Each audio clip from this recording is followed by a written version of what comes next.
العوافي عليكم يا حبايبي.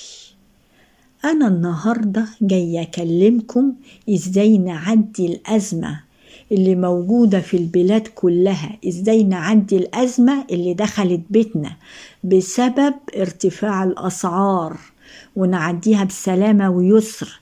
هنعمل إيه؟ عايزين نوفر من كل حاجة يا ولاد. هقول لكم شوية بنود تقدروا توفروا منها وتعدوا الأزمة بسلام وما يبقاش في مشاكل في البيت، وكمان هتبقى البيت ماشي بمشيئة الله، إن كل حاجة هتبقى موجودة. أولا يا حبايبي، دلوقتي أول بند الخضار، الطماطم دلوقتي رخيصة، بدل ما أجيب علب الصلصة وأجيب بتاع دوت والمواسم داخلة وهتغلى، أصلصل القوطة ديت وأخزنها في قلب التلاجة أو ديب فريزر. وفي طرق كتير، ممكن أشيلها كده في أكياس، ممكن أسلقها يعني في شوية مية صغيرين وأضربها وأصفيها وأحطها على النار تقصر، وممكن أغسلها وأضربها كده وأحطها على النار تقصر وأعبيها في أكياس. هتنفعني وهتوفر عليا، وبدل ما أجيب برطمانات الصلصة ولا حاجة هتبقى القطة عندي.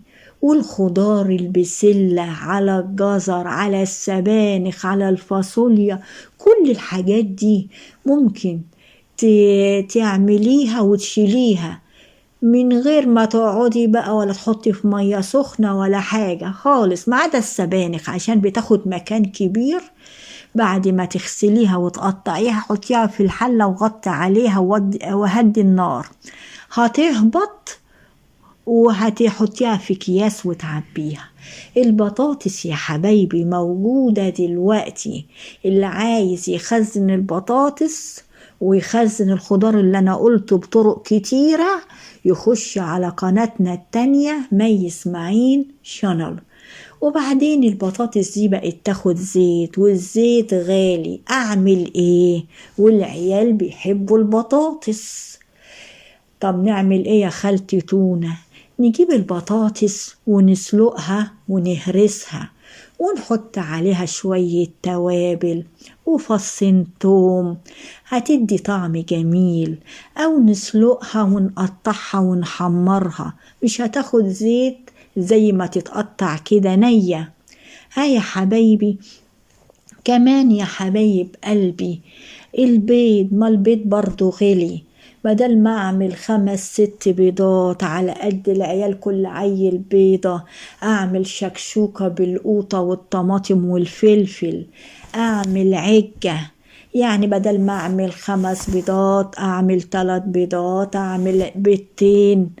ها يا حبايبي، وكمان المربى اللي انتوا بتشتروها والبطرمان قد كده والدنيا غالية، الجزر كتير الاصفر، اعمل جزر، مربة جزر ومربة فراولة.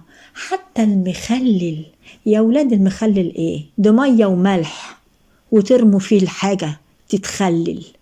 ولو عايزين تجودوا طعمها بتحطوا ربع كوباية عصير ليمون أو نص كوباية عصير ليمون.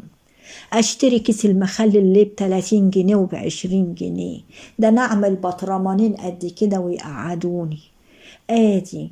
ولو عايزين طرق كتيرة للمربات خشوا على قناتنا التانية، هسيب لكم اللينك تحت الفيديو.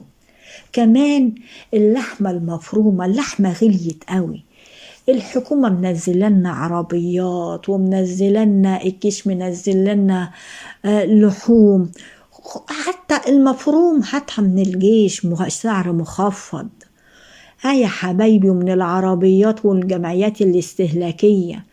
وخلي حياتك كلها يعني كده بسيطة، ما تعقدهاش.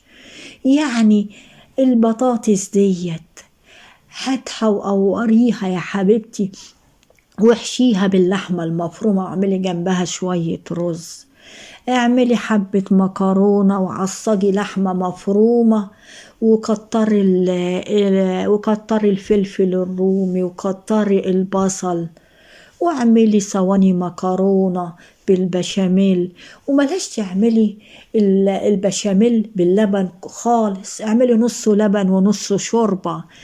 يعني شغلي دماغك اللي ازاي تعرفي تدبقي وازاي تمشي البيت بحيث ان ما يبقاش حتى فيه مشاكل. وازاي نعمل الهمبرجر، ممكن نجيب كيس الهمبرجر ده بدل ما نروح ناكل بره بسعر سندوتش ولا سندوتشين. هأكل عيالي وانا وجوزي. واعملي وحطي على شوية بطاطس، على حلقة قوطة، على حلقة فلفل، على قطشب ومايونيز. ممكن تجيبيهم بقت تتباع دلوقتي سايبة، ممكن تجيبي على قدك ب5 و5، 5 جنيه و5 جنيه. او لو انتي شاطرة اعمليهم، خشي على قناة مي اسماعيل شانل، ولا خشي على اي قناة تانية واعمليهم. يا حبايبي سهلوا على أنفسكم. وبعدين اللحمة اللي انتوا بتطبخوا بيها الطبيخ، ها يا حبايبي صغروا حتة اللحمة في التقطيع شوية.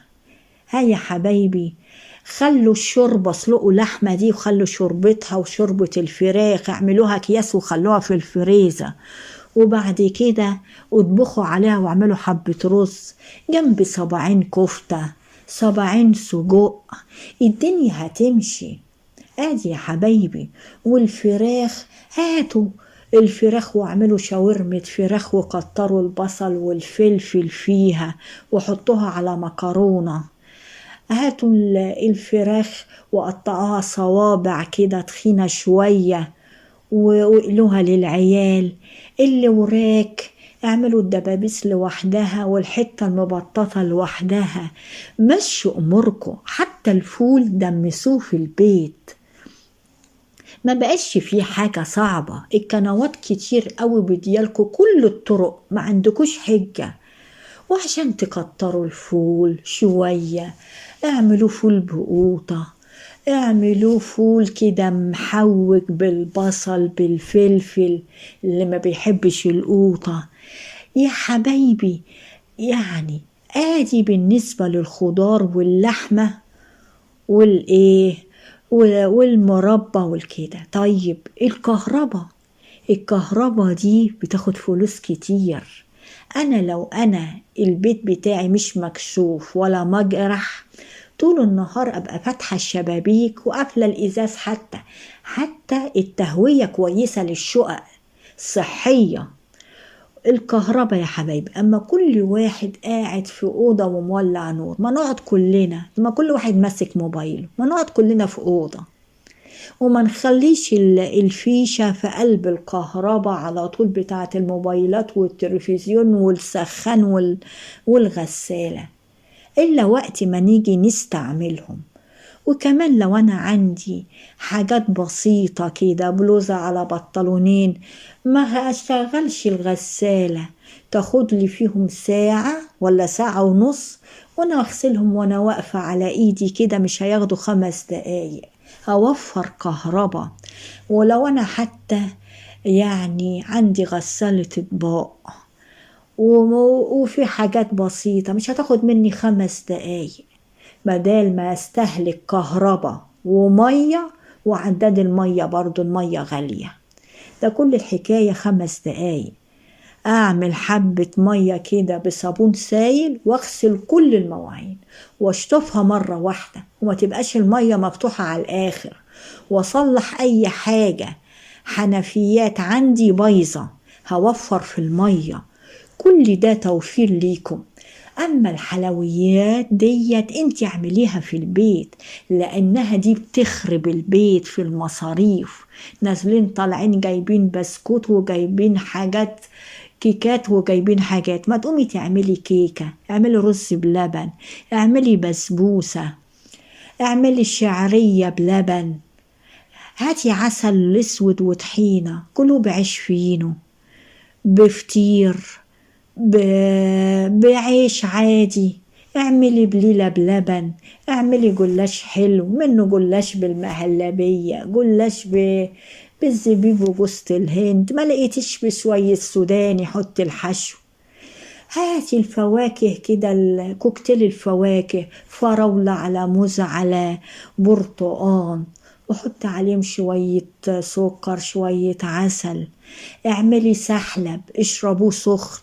عايزين بقى تجودوا، اعملوا السحلب بالفاكهة فوق منه كده. غيري ونوعي كل البنود اللي قلتلك عليها دي، مش هتحس بأزمة في البيت لو انت اتبعتي واتبعتي خالتي طونة. كل الحاجات دي مش هتحس بأي أزمة خالص، وكل الحاجات دي هتبقى موجودة في البيت. وأي حاجة عايزين تعرفوها في الطبخ أنا هسيب لكم اللينك تحت، مي اسماعيل شانل. وتمسوا بالخير يا حبايبي.